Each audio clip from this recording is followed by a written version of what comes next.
Bonjour à tous, nous sommes dans notre septième causerie sur la question du rapport entre l'identité juive et la terre d'Israël.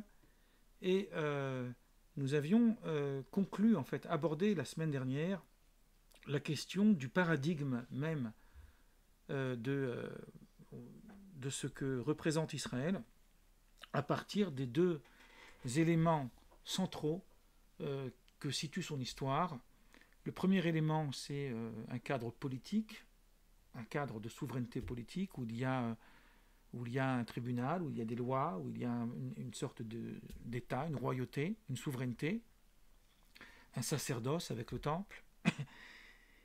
Ça, c'est le contexte biblique. Hein, quand je dis biblique, c'est l'Ancien Testament, même si le Nouveau se situe aussi dans le contexte d'Israël et le temple n'est pas encore détruit. On est déjà dans une époque beaucoup plus tardive, puisque Rome a déjà la main mise sur Jérusalem et sur la Terre Sainte. Ensuite, il y a une longue période qu'on appelle la diaspora, la galoute. De cette période va découler le fait que les Juifs vont s'éparpiller à travers le monde et ils vont exister sans temple, sans souveraineté politique, sans royauté. Comment définir leur judaïsme à partir de cette réalité-là?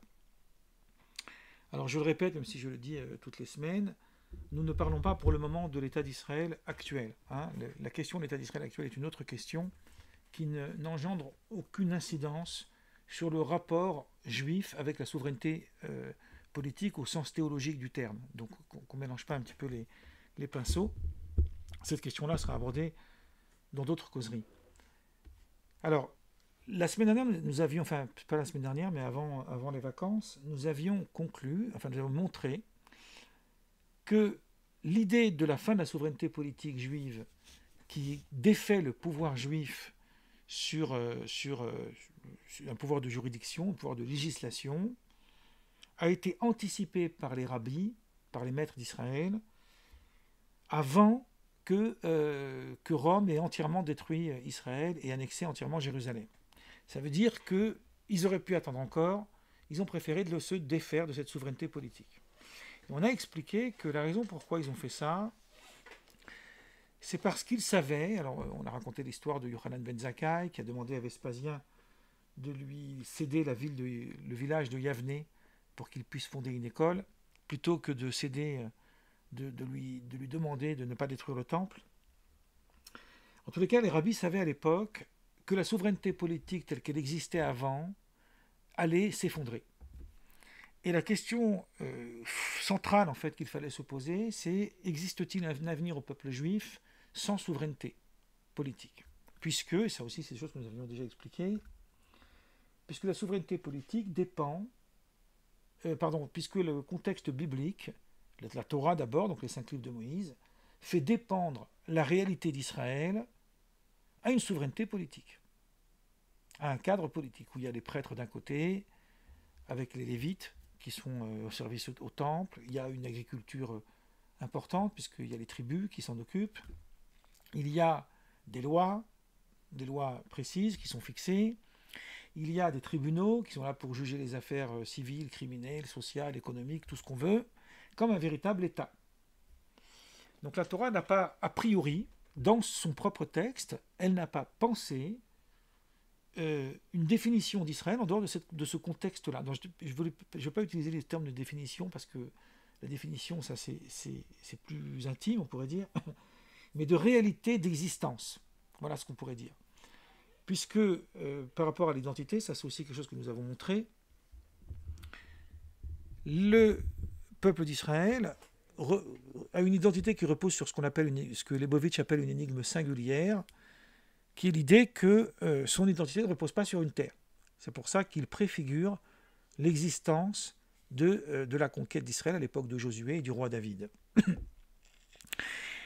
Mais même si le peuple d'Israël peut exister sans terre, il faut qu'il y ait quelque chose qui lui permet cette existence. Et cet élément qui lui permet cette existence n'est pas défini dans la Torah. Il n'est pas défini il n'est quasiment pas défini non plus dans la Bible, même si on va donner un exemple qui va nous aider un petit peu à éclairer ce que nous essayons de comprendre. En fait, dans mon livre de la violence juive, ce que moi j'ai découvert, après c'est mon avis, on peut avoir un autre avis, c'est qu'en réalité, sans dénier l'importance de la terre d'Israël pour le peuple juif, ici je ne parle pas encore de l'État actuel, je parle de la terre d'Israël en tant que valeur, en tant qu'idéal même, sans nier cette importance, on constate que si on fait de bout en bout le calcul global des années depuis l'époque où existe ce petit peuple, on va s'apercevoir que la majorité de son histoire est en dehors du cadre politique. Et même à l'époque où il y avait un cadre politique, ça a duré que de très courts instants. Il y a eu tellement de conflits, tellement de scissions, tellement de choses, sans parler de la destruction du premier temple déjà, on est en presque 6 siècles avant notre ère, où déjà il y avait eu le déclin en fait, de la souveraineté politique, sans oublier qu'avant le roi Saül, il y a eu un cadre qui était encore bancal, il n'y avait pas encore de temple fixé, il fallait que Salomon le construise. Là, je ne prends pas l'histoire biblique comme un historien, je la prends comme les idées dont elles sont porteuses. À partir de là, on comprend que le peuple juif, sa vocation peut-être n'est pas de vivre dans un contexte politique. Peut-être que sa vocation est justement d'être ce qu'on pourrait appeler un prêtre des nations. C'est un verset dans le livre des Nombres, si je me souviens bien, peut-être que je fais une erreur maintenant, qui dit « Car vous êtes pour moi », c'est Dieu qui parle, enfin on fait parler Dieu, « vous êtes pour moi une assemblée de prêtres ». Donc vous voyez, c'est complexe tout ça, pas seulement la famille des prêtres, mais l'ensemble du peuple juif. Donc pour pouvoir imaginer une doctrine religieuse, même si le terme religion ne va toujours pas, mais on va l'employer faute de mieux pour l'instant, en dehors de toute structure politique, il fallait reconstruire un judaïsme à neuf. Et c'est ce qu'ont fait les sages, en commençant par ce fameux Yochanan ben Zakkai, qui était l'élève de Hillel, et ensuite ceux qui ont suivi, les écoles talmudiques qui sont nées de cette époque, ont permis de construire une législation juive en dehors de tout contexte politique. Ce qui a permis au peuple juif d'exister en dehors de la terre d'Israël. S'agissant des lois sociales, des lois économiques, des lois alors politiques, n'en parlons pas, toutes ces lois-là pouvaient être déterminées ou bien à partir d'un commun accord des personnes lorsqu'ils avaient eu un problème économique ensemble, ou bien à partir du respect absolu de la loi du pays, suivant le principe qui est cité dans le Talmud, dans le traité Gittin, page 10, Dina de Malchuta Dina, donc je traduis cette phrase, la loi du pays, la loi du Malchut, la loi du roi, du royaume, vaut la loi de la Torah. C'est-à-dire que pour tout ce qui concerne la loi du pays, il faut la respecter, ce qui rejoint tout à fait le message de Jésus, ce qui nous aide à comprendre qu'il est né d'une bonne école, lorsqu'il dit « Rendons à César ce qui est à César, et à Dieu ce qui est à Dieu. Laissons Dieu dans les affaires sacerdotaux, dans les affaires du sacré, et laissons le monde profane se diriger par les règles communes de vie en société. » Ce qui n'empêche pas que pendant de longues périodes, il y a eu des mini-pouvoirs juifs. Il y avait ce qu'on appelle le Rish Galuta en Babylonie. Je parle de ça dans mon livre de la violence juive, parce que c'était en accord avec le roi des nations. Ça n'a jamais été fait contre le roi des nations. Aujourd'hui encore, il y a par exemple, si vous regardez par exemple la situation en France, mais c'est comme ça aussi dans d'autres pays, et dans toutes les confréries religieuses de différentes religions, c'est comme ça. On peut se marier à la synagogue, on peut divorcer religieusement, on peut donc diriger une communauté avec une sorte de règles communes à cette communauté-là. Pour ça, il faut que ça ne soit pas contraire à la loi du pays. C'est pour ça, par exemple, qu'on avait fixé, la loi française a fixé, qu'on ne peut pas se marier religieusement en France si on n'est pas marié civilement d'abord. Parce que c'est d'abord la loi civile qui compte dans la règle de la République, enfin de l'État politique. Et ça, c'est quelque chose que les Juifs ont accepté. Hein, vous avez le code napoléonien, etc. Je parle de ça maintenant parce que même si c'est une petite parenthèse et que ça nécessiterait un débat à part, c'est un sujet que j'aborde beaucoup dans mon livre L'Autre, où je montre que pourquoi la question qui n'a pas encore été totalement résolue, mais qui remonte à déjà plus d'une vingtaine d'années, en France notamment, de la laïcité, n'a jamais posé problème au judaïsme. Parce que le judaïsme a déjà d'entrée de jeu fixé ses règles à partir de l'acceptation de la souveraineté politique du pays où il vit. Donc pour lui, il n'y a pas de problème. Les signes religieux peuvent tout à fait ne pas être montrés d'une façon visible, trop visible dans des lieux dits publics, parce qu'après il faut définir qu'est-ce qu'on entend par là. Tout simplement parce que cette législation vaut pour rendre les gens égaux face à la nation, pour ne pas qu'il y ait de clivage interreligieux, donc là, pour le coup, j'emploie ce terme au mauvais sens, au sein d'une société sécularisée et laïque, qui n'a pas besoin que les gens affichent leur appartenance. Et donc, à partir de là, il n'y a pas de problème d'un point de vue juif, c'est ce que je montre dans mon livre L'Autre, en citant des textes orthodoxes très, très solides, que le juif respecte ces lois. Il peut aussi, tout à fait, quand il travaille dans une collectivité, si on lui demande de ne pas porter la kippa, par exemple, il n'a pas l'obligation de la mettre. Au contraire, il doit respecter les règles qui lui sont instituées. Donc ces choses-là, comme elles existaient depuis bien avant, elles n'ont jamais posé problème à la législation juive. Pourquoi ? Parce que justement, on a fabriqué déjà à l'origine ce qu'on appelle un judaïsme diasporique. Et bizarrement, cette idée, c'est des choses que j'ai déjà citées, mais c'est pas grave si je me répète, cette idée, elle se trouve dans les versets de Jérémie, chapitre 27, c'est un texte que j'ai cité plusieurs fois. Là-bas, il est question de l'exil de Babylone. Bon, l'exil de Babylone, qu'est-ce qu'on appelle l'exil de Babylone ? Ce qu'on appelle Galout Bavel en hébreu. C'est Nabuchodonosor qui vient étendre son empire jusqu'à la terre d'Israël, qu'on appelait la Terre Sainte. Et à ce moment-là, il domine sur Jérusalem, il domine sur le temple, il va détruire le temple, et il va déporter les Juifs qui vivent à cet endroit-là. C'est d'ailleurs à ce moment-là qu'on commence à les appeler par ce terme de Juifs. Avant, on les appelait Israël. Il va donc les déporter en Babylonie. Et là-bas, les Juifs vont installer une vie juive. Donc, on voit déjà ici qu'il y a un début, il y a les prémices d'une réalité diasporique qui commence à se faire jour. 70 ans plus tard, vers moins 515, il y a le roi Cyrus, ça c'est des sujets qu'on a beaucoup abordés avant, qui va les ramener. Il va leur permettre de reconstruire le second temple, donc là aussi il faut la coordination. C'est un sujet qu'on a déjà abordé, qu'on abordera dans d'autres contextes plus tard aussi. Et au moment où il ramène en fait les exilés, la souveraineté politique juive va être sans cesse en déclin. Elle ne sera jamais comme elle était à l'époque qu'on pourrait appeler l'âge d'or du roi Salomon et des premiers siècles, premières décennies, peut-être même pas des siècles, après la mort du roi David. Donc, la souveraineté va être en déclin, et donc à chaque fois, le pouvoir politique va être amoindri. Et dans le Talmud, c'est très précis de quelle façon on a amoindri le pouvoir, jusqu'à ce qu'il y aura ce qu'on appelle Galout Roma, l'exil de Rome, où là, il y aura la même chose, il y aura la destruction du second temple. Alors la déportation ne va pas être tout à fait aussi franche, mais de toutes les façons, les Hébreux qui sont restés, les Juifs, donc on les appelle comme ça maintenant, qui sont restés sur place, n'ont pas pu jouir d'un pouvoir politique, sauf d'une manière très restreinte, comme je l'ai dit avant.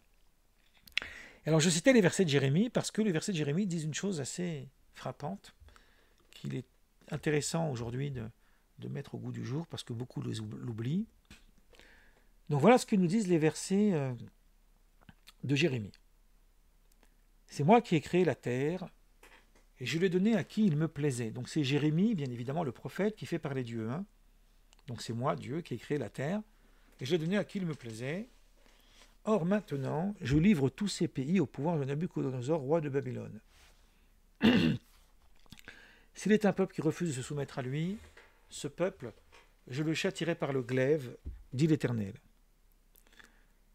Tandis que le peuple qui engagera son cou dans le joug de Babylone, du roi de Babylone, je le maintiendrai, dit l'Éternel, dans son pays, exactement les mêmes paroles, disant, engagez votre cou dans le joug du roi de Babylone, soumettez-vous à lui et à son peuple, et vous vivrez.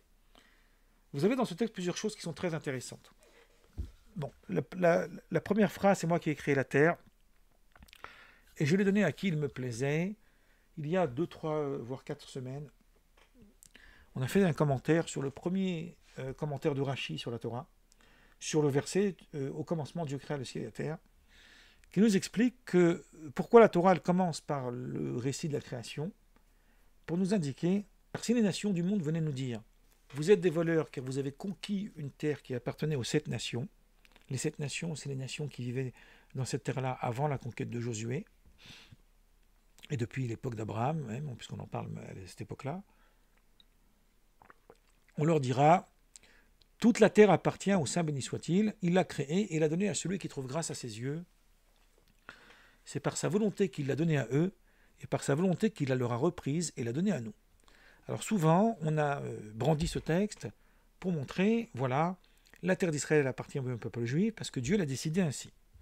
Alors ce raisonnement n'est pas faux, a priori, si on considère ce texte comme autorité, mais il est à double tranchant, puisque quand on le met en parallèle avec le verset de Jérémie, c'est le même argument qui est utilisé par les versets de Jérémie pour dire que maintenant cette terre, elle appartient au roi de Nabucodonosor. Donc elle est à double tranchant.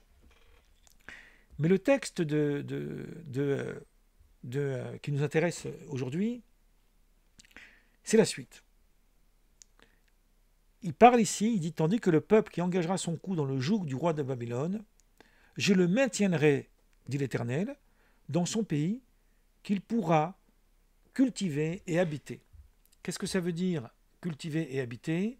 Ça veut dire vivre comme un citoyen du monde, du pays dans lequel tu vis.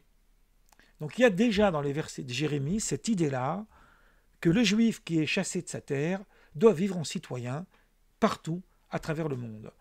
Et j'avais cité cet aphorisme du Talmud qui nous dit que c'est un acte de charité, un acte de tzedaka, parce qu'on traduit tzedaka par charité, mais donc c'est pas une très bonne traduction. On pourrait dire que c'est une règle de bon sens, que Dieu a fait en sorte que Israël soit éparpillé à travers le monde, pour que jamais il puisse être anéanti. C'est assez triste et tragique, mais c'est assez amusant quand même de voir que cette idée n'est pas forcément problématique, que le juif soit éparpillé à travers le monde. Alors il y a des gens qui aspirent à faire le ralia, on appelle ça comme ça, à monter vers le haut, si tant est de dire qu'il faut monter pour aller en Israël. Ça dépend si on vient de l'Himalaya ou si on vient d'une fosse commune.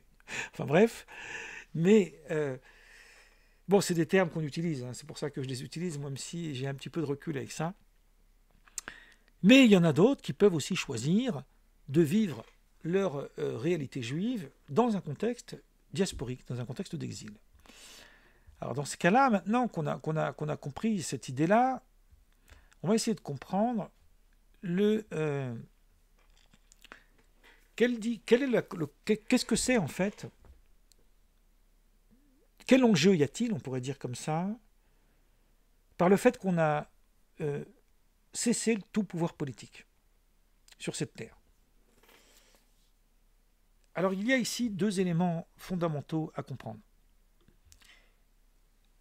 Le judaïsme, comme je l'ai dit avant, étant fondé, le judaïsme de l'origine, à l'époque de Moïse, étant fondé sur une dimension souveraineté politique, sous un cadre social, économique, politique, etc., un État, en fait, au sens réel du terme. Donc, il y a la possibilité d'appliquer des législations, d'appliquer des forces de contrainte et de punir, et même d'acommettre appliquer la peine de mort, appliquer les jugements pour des criminels, des voleurs, etc. Ces jugements-là, on sait, ils ont été abolis, on l'a déjà montré dans la vidéo précédente, à l'époque, avant même la destruction du Second Temple. Ça veut dire, et ça c'est une chose aussi qu'on répète souvent, que Israël, le juif, il a 613 commandements. Bon, on finira par les énumérer tous, rassurez-vous. Sur les 613 commandements, il y en a à peu près 400 qui ne sont plus applicables du tout. Pourquoi? Parce qu'il n'y a pas de souveraineté politique. Donc, vous voyez à quel point c'est très important. Il y a un ouvrage d'un rabbi du XXe siècle qui s'appelle Israël Meir Cohen, qu'on a appelé le Chafetz Chaim, celui qui a désiré la vie, puisqu'il a écrit une somme énorme sur la médisance. C'est un rabbi très connu. Et il a écrit un tout petit ouvrage où il recense les commandements qui sont applicables de nos jours. Je crois qu'il en recense 213, quelque chose comme ça. Vous voyez, on est loin du compte. Et donc, qu'est-ce qu'on voit? On voit que la fin de la souveraineté politique, elle empêche en fait Israël d'appliquer des lois qui se substituent à une loi qui devrait être appliquée par un pouvoir politique. Et donc ça veut dire que la destruction du temple, elle a permis à ce que le peuple d'Israël puisse continuer à perdurer à travers les nations, sans obligation, sans contrainte, d'installer des lois qui se substitueraient en fait à la loi de l'État, à la loi du pays. Donc c'est ça l'intérêt global de cette idée-là. Et c'est ce qui s'est passé, puisqu'il y a eu un certain pouvoir qui a été en déclin. Alors il y a la question de l'ordination. Si j'ai l'occasion de m'y donner, je ferai une leçon talmudique juste sur ça, qui aussi a été abolie. Il faut savoir, là je vais dire une chose, que si les rabbins du consistoire tombent sur ma vidéo, ils risquent de me faire ce qu'on a fait à Spinoza, que la notion de rabbin aujourd'hui est purement symbolique. C'est une notion qui n'a pas réellement de sens. Alors, je comprends qu'elle soit maintenue symboliquement, mais là où il y a danger, c'est qu'on lui donne le pouvoir de l'ordination qu'il y avait à l'époque du temple, qui là aussi n'existe plus. Cette ordination, elle a été en déclin, le pouvoir s'est diminué jusqu'à ce qu'elle a entièrement cessé. Mais j'en reparlerai plus tard. Mais je voudrais vous lire un texte d'un rabbi du Moyen-Âge que je cite dans mon livre de la violence juive, et je vais conclure avec ça, qui est donc c'est un rabbin qui s'appelle Aaron Halevi, qui est mort vers 1300. Et lui, il parle de cette question, et il va jusqu'à rendre grâce à Dieu du fait que les rabbins, ils ont pris l'initiative d'abolir les sentences et les châtiments corporels. Et voilà ce qu'il écrit, et c'est assez parlant de ce que j'essaye de dire, donc je vais conclure avec ça. Il faut rendre grâce à Dieu d'avoir suscité dans le cœur des sages d'Israël des temps anciens l'initiative d'abolir les sentences relatives aux châtiments corporels et aux affaires financières, et encore plus par le fait d'avoir annulé les condamnations à mort. Vous voyez, c'est très clair. Ce n'est pas simplement quelque chose qui, a priori, devrait nous faire souffrir, parce que ça veut dire que tout d'un coup, Israël n'a plus de pouvoir. Donc c'est peut-être une tristesse. Les Juifs font le deuil à la destruction du temple. Et bien lui, il change un peu la perspective, et il dit au contraire. C'est peut-être une bonne chose. Peut-être qu'il faudrait remercier Dieu pour ça. Par nos grands péchés, alors ce terme par nos grands péchés, c'est un terme très usuel dans la littérature rabbinique. En hébreu, on dit ba'avonotenu, par nos grandes fautes. Nous avons entièrement perverti les voies de la Torah, ainsi que nos capacités à produire un jugement juste. Nous ne faisons que tâtonner, ça et là, comme des aveugles, au point que même les plus grands parmi les sages d'Israël, pourtant d'une large sagesse de cœur, ne sont plus capables de rendre une décision claire et limpide. Convaincus d'avoir trouvé sans le moindre doute la solution adéquate, ils finissent par admettre leurs erreurs, reconnaissant ainsi qu'ils auraient dû tenir des conclusions contraires à ce qu'ils ont conclu. Chacun parmi les étudiants ou leurs maîtres légifère en effet en fonction de ce qui lui vient à l'esprit, sans tenir compte d'autres sources pouvant le contredire. Or, et c'est la fin qui est le plus important, il n'existe plus de pouvoir central et d'autorité en Israël pouvant nommer des juges afin de vérifier l'authenticité de la décision de chaque tribunal au regard de la loi. On trouve même en certains endroits des membres du tribunal rabbinique avec l'esprit si tordu et si déformé que si, à Dieu ne plaise, on pratiquait encore de nos jours les sentences, chacun aurait le loisir d'appliquer les châtiments selon son bon vouloir, y compris en prenant des décisions contraires à la Torah. C'est un texte assez parlant qui nous montre en fait que l'intérêt d'avoir cessé ça, c'est d'abord pour la survie du peuple juif, pour éviter les graves dérives qui auraient pu être engendrées dans une situation où il n'y a plus de pouvoir central. Donc il n'y a pas ce que le monde chrétien appelle le clergé. Il n'y a pas de clergé qui pourrait définir une règle qui soit admise par tous. C'est ce qui permet aussi les débats, les contradictions, les oppositions des rabbins avec les autres. Voilà, là je vais m'arrêter là pour maintenant, j'ai fait un peu plus long que d'habitude. Et on peut passer à quelques minutes de discussion.